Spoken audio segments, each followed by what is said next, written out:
Hi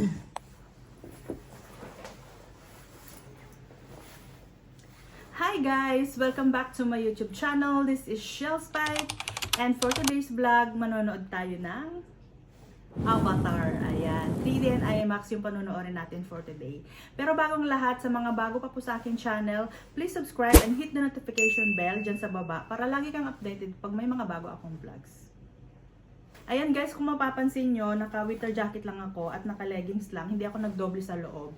Kasi hindi masyadong malamig dito sa south. Walang snow. Ngayong araw, 2 degrees lang siya. Feels like -1. Kaya hindi siya masyadong malamig. Which is unusual kasi nung mga nakaraang taon, pag mga ganitong araw, buwan, makapal na yung snow at nagne-10, nagne-15, ganyan. Pero ngayon, hindi. Kaya okay lang na mag-drive din kami kasi wala masyadong snow. So yun nga, mag-drive kami dito sa Sipa, pupunta doon sa Itis Mall yun, kung saan kami manonood ng Avatar. So mag-drive kami ng siguro around 40 minutes. And then, mamimili rin kami ng mga ihahanda namin sa Pasko. Doon na rin kami mamimili kasi merong kaupahali doon. Merong hall doon na nagbebenta ng mga meat. At ng mga may Asian store din doon. Kaya titignan natin kung anong mabibili natin ngayong araw. Ayan, so samahan nyo kami.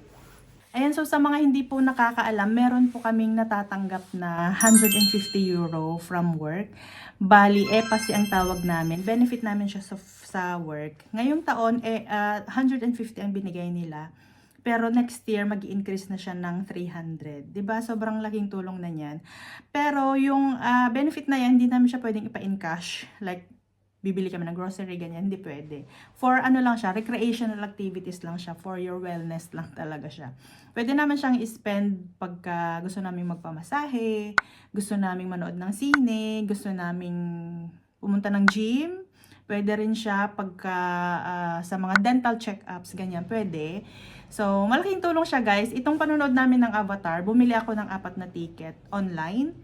Yung dalawa, nanood na kami nung The Conjuring. Tapos itong last na dalawa, yun na yung last na 2 tickets na binili ko through EPASI. Pagka bibilihin ko siya doon mismo sa sinihan, hindi ko pwedeng bayaran si Spike. Kaya mas maganda na pagka may bibili ka ng ticket sa sinihan, bumili na kayo online kung gusto nyong masali yung family nyo. Sa mga hindi lang nakakaalam. So, ganun siya guys. Napakalaking tulong siya. Lalo na next year, mag-300 na siya. Diba? Kung gusto mong pumunta ng gym or gusto mong magpamasahe, meron kang i-spend. Yung sa akin, siguro, nakailang masahe na rin ako gamit yung EPASI ko. So, ayun siya. Magandang, magandang benefit siya from work.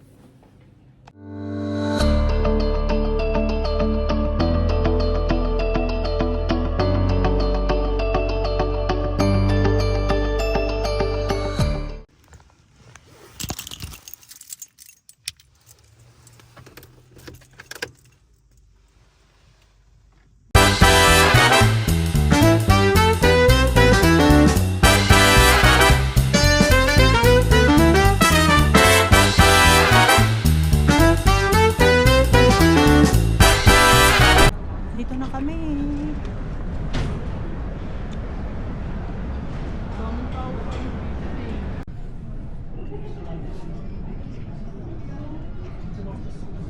One, two, three. Chips. I don't like Natalie chips.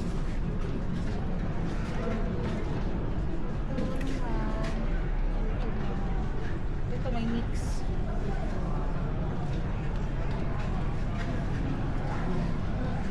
Maliit lang. Cheddar yan o, yung cheddar. Cute mo. Oh, ba ito? Kaya ito sa akin. Oops.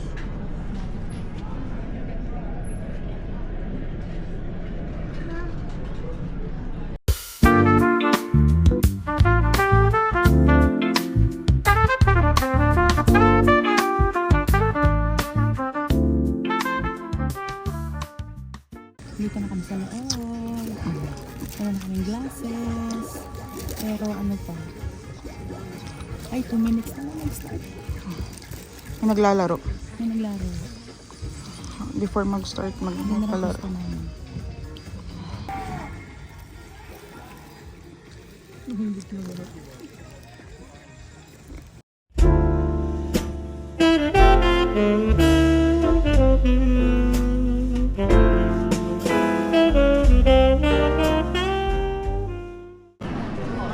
na yung bilihan ng karne.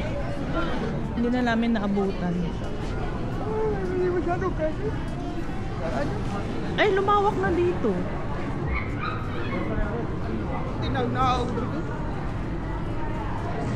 Close na siya. Punta na lang kami ng K-Market. S-Market pala to.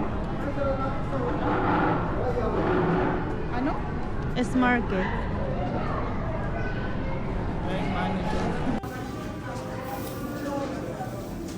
Kuha ka ng bag.